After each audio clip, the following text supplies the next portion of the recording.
street fighting near the Parliament building in Kiev. You might find some of the images coming up disturbing.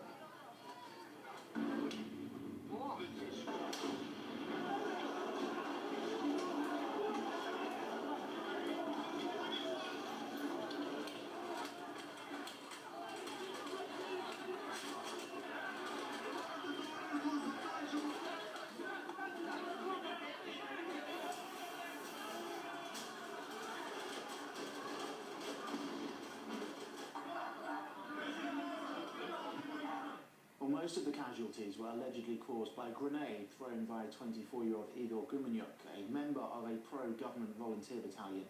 He spent months fighting in East Ukraine and is also a member of the ultra-nationalist Svoboda, or Freedom Party.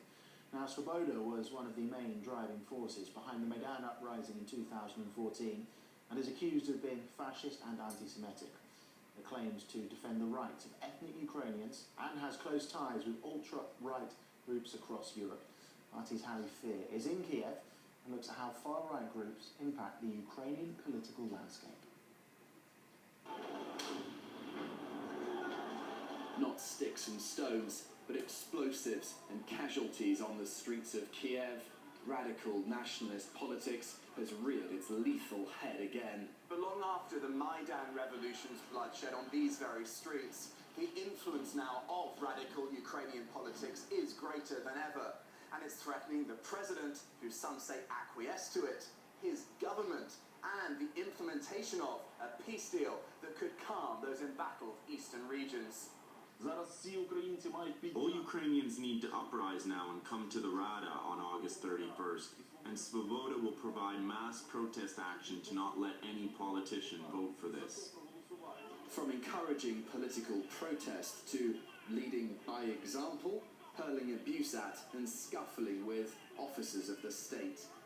For President Poroshenko, the constitutional reform vote this week was a step forward to implementing the Minsk peace deal, giving greater autonomy to the east of Ukraine. But inside the parliament, growing division and rumblings of discontent. Outside the parliament, 3 dead from shrapnel and more than 130 injured. The price tag for reform set by radicals. The key issue is to punish not only the perpetrators. The words of a panicked man, promising to go after not just the perpetrators of violence, but also their organizers too, including political ones. Political actors.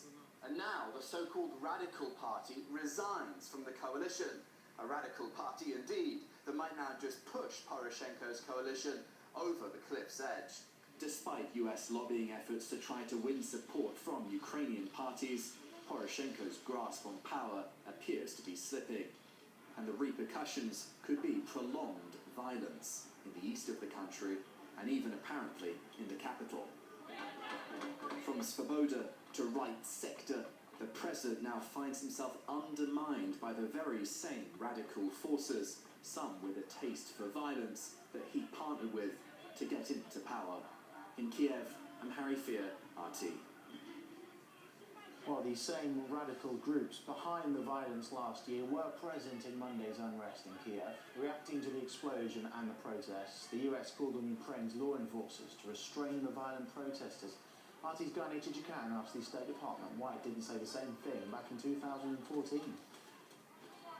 2 years ago, the message that came from the U.S. was more clear and less murky, and that it was to urge the government at the time not to use force, even though some of the same groups who came out to the parliament on Monday threw Molotov cocktails at the police and so on and so forth. Why should the approach to these nationalist groups be different now as opposed to 2 years ago? You know, I think we can all agree that the Maidan was largely a people-led, peaceful demonstration, remarkably so, given the months and months that many of the people were out on the Maidan. Our message is that if you want to peacefully protest, and let me finish, peacefully protest, then the obligation on the part of law enforcement is that they should respect that right. 2 years ago, are you saying that it was all peaceful? Was there... This is the last thing I say about it. I said, you know, I can't speak to every incident that took place on the Maidan, but by and large, yes, it was a dignified, peaceful protest on behalf of the Ukrainian people. Did you see footage of lot of I answered the characters question. and Please go ahead. beliefs and All right, I answered the question.